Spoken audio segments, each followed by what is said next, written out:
chinh shay Hamid badum kumalan nai piper nai Just ngi hanga kiwan ban sho nga ken mau ya pi ngan ri ngan lum ya pi ai lad ba ngan long ni jong pi ngan ri ngan lum ya pi pi long ki khmat la ra ngam yo ai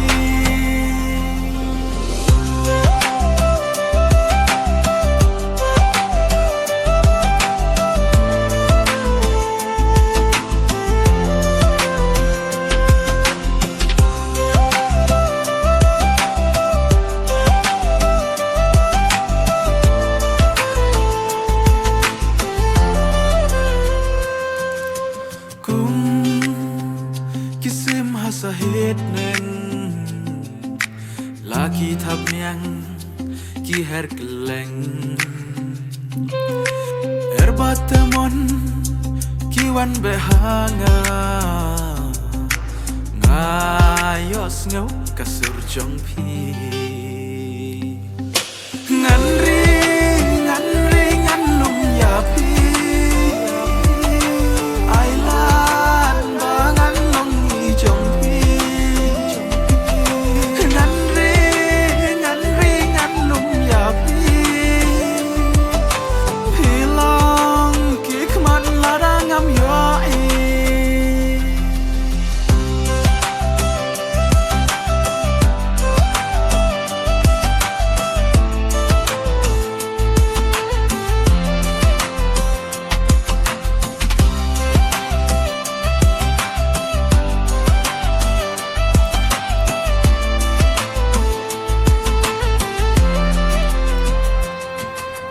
Jing hangi kiwan ten sho ngalatip shwa ya kata Henry ngam ailat ngan pen kum usim sensyar hima